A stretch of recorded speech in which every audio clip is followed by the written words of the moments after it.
Salut les copains, amis parisiens, nous sommes de retour en Ligue des Champions. Très belle victoire du PSG contre le Milan AC aujourd'hui. Coucou Edo, coucou Hugues, on vous a tapé, même si vous étiez très optimiste pour ce match-là. Et en fait, c'est un très beau match. Il y a des choses qui sont très très bien, il y a des choses qui sont un peu moins bien, mais je trouve que quand les gens parlent du PSG en général, ils appuient que sur les choses qui sont moins bien. Évidemment, il y a des choses que tu peux toujours améliorer, tu peux toujours regarder dans le truc. Mais j'ai l'impression qu'avec le PSG, comme dirait l'autre, tout le monde, il est beaucoup fiscal. Les gens cherchent les petits trucs. Parce que je dis ça, j'ai regardé sur Canal, j'ai entendu Habib Beye et je suis pas tout à fait d'accord avec lui. Enfin, en tout cas, surtout avec son collègue avec qui il débriefe, je sais pas comment il s'appelle. Quand le gars dit oui, mais le PSG, oui, 6 sur 10, tu sais, tu gagnes en Ligue des Champions 3-0, le gars dit 6 sur 10 parce que tu as eu 30 minutes de flottement. Je trouve que c'est très dur. Je trouve que c'est très très dur. Et shout out à Habib Beye, by the way, j'aime beaucoup ce qu'il fait. Je trouve que c'est un mec qui est un excellent connaisseur de football. Je l'écoute, je l'entends parler de football. Je sais que c'est un très grand connaisseur de football, mais je trouve que les gars sont un peu trop durs avec le PSG parce que des fois on est dans une analyse où c'est quand le PSG gagne, c'est parce que l'adversaire a été nul. Quand le PSG perd, c'est parce que l'adversaire a été trop fort. Il y a jamais, et alors que il y a jamais de cas où le PSG a juste été meilleur que l'adversaire. Il faut le dire, quand le PSG est meilleur que l'adversaire, c'est pas parce que l'adversaire est mauvais aussi, il faut dire que le PSG est bon. Et je trouve que les gens qui analysent les matchs du PSG ont des fois du mal à faire ça, malheureusement. Et j'ai trouvé un beau PSG. Évidemment, il y a des choses qu'on peut dire, parce que je trouve qu'on est en infériorité numérique au milieu de terrain par moment.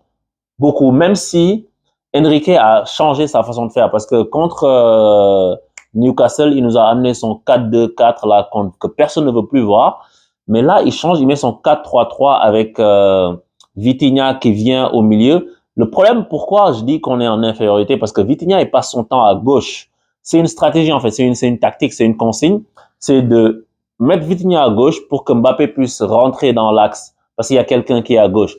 Moi, je ne suis pas pour, parce que depuis des années, je pense depuis le début que je fais 11 pour tous, je le dis tout le temps, Mbappé, sa meilleure position, c'est sur un côté. C'est pas dans l'axe. Parce qu'il a tendance à vouloir venir demander le ballon dans le cœur du jeu, alors qu'il n'a pas la qualité technique d'un Neymar, ou bien d'un Zidane, ou d'un Riquelme, capable de se retourner dans de petits espaces, trouver une bonne passe, etc. Il peut le faire de temps en temps, mais c'est pas sa qualité première. Sa qualité première, c'est d'être au moins de 3 quarts face au jeu, d'être comme ça face au but adverse, et puis de foncer pour aller marquer un but. Et quand il arrive lancé, les défenseurs ne peuvent pas l'arrêter. Et d'ailleurs, sur le but, c'est ce qui se passe. Tu as Mbappé qui est l'enfant. Il n'est pas sur l'aile, mais je veux dire, c'est lui le joueur le plus décalé. On lui donne le ballon et là, il peut fixer son défenseur en rentrant vers le but. Et en fait, je pense que ça, c'est le côté qu'il va falloir gérer. Parce que est-ce que tu mets Gonzalo Ramos, tu l'installes, ou bien Colomani, tu l'installes en neuf et que tu en fais un point de fixation, ou bien tu laisses Mbappé continuer à faire ça. Et je pense qu'il faut pas laisser Mbappé continuer à faire ça, parce que quel joueur c'est ce type, quel joueur c'est Mbappé. Mais il faut pas qu'il puisse continuer à balayer le truc. C'est pas son jeu. C'est pas sa qualité première, je trouve. Parce que après, déjà que c'est lui qui se plaignait l'année dernière de pivot gang, mais donc t'as rien à faire ici. Il vient pas jouer dans pivot gang. Et je trouve que quand Vitinha, parce que je disais qu'on était en infériorité numérique au milieu de terrain, ça s'est pas trop vu parce que Milan n'a pas inquiété le PSG, mais ils ont mis un super pressing au PSG. Mais parce qu'en fait, quand Vitinha il prend le côté gauche, il y a jamais de débordement parce que Vitinha n'est pas un joueur de débordement. C'est un joueur qui va peut-être jouer techniquement, qui va trouver de bonnes passes. Mais dans ce cas, il y a un seul schéma de passe quand Vitinha a le ballon. Parce que Mbappé, il est dans l'axe. La seule façon pour lui de jouer vers l'avant, c'est de jouer sur Mbappé. Et ça peut être téléphoné au fur et à mesure. Les gens vont s'y attendre. Donc, quand Vitinha, lui, peut pas déborder pour centrer ou bien pour faire une action différente de juste rejouer dans l'axe, c'est que c'est pas sa place. Après, il sert pour décaler Mbappé, mais donc du coup, ça fait qu'on est en infériorité numérique au milieu de terrain. Même si tu as Dembélé qui est très bon dans le repli défensif, qui défend beaucoup.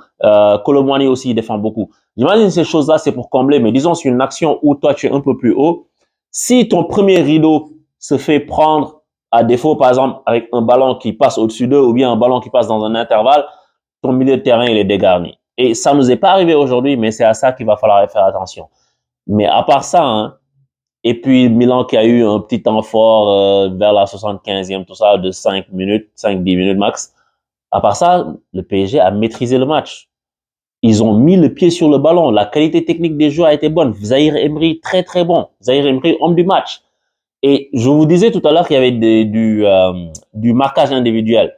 Et comment tu te défais d'un marquage individuel? Parce que si chacun suit un joueur, il suffit qu'il y ait un joueur qui fasse une différence pour déséquilibrer toute la stratégie adverse de marquage individuel. Parce que tu vas créer un espace et puis tu vas avoir un autre joueur qui va venir pour vouloir combler et ça va libérer d'autres joueurs. Et Zahir Emery, sur le premier but, c'est le contrôle qui amène le but. Parce qu'il contrôle pour éliminer le milieu de terrain avec un contrôle où il va vers l'avant, il élimine le gars, il passe devant lui et il repasse devant lui.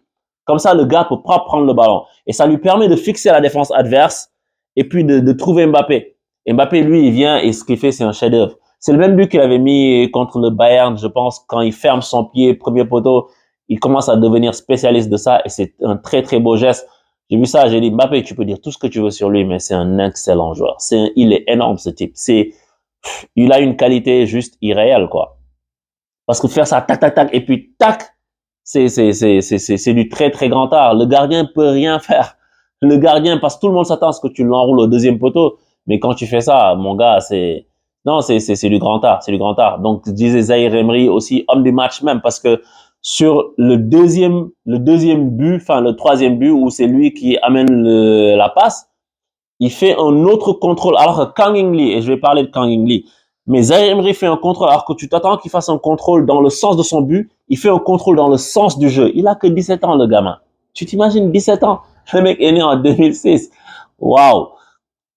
Il joue, tout ça pour dire qu'il joue avec beaucoup de maturité pour un joueur de son âge. Il fait un contrôle dans le sens du jeu et ça élimine les adversaires qui étaient au pressing sur lui et Kang In-lee et ça lui permet d'aller vers l'avant et puis la passe, Gonzalo Ramos qui fait une feinte et Kang In-lee qui marque du pied gauche et Kang In-lee en fait, il faut que je le revoie.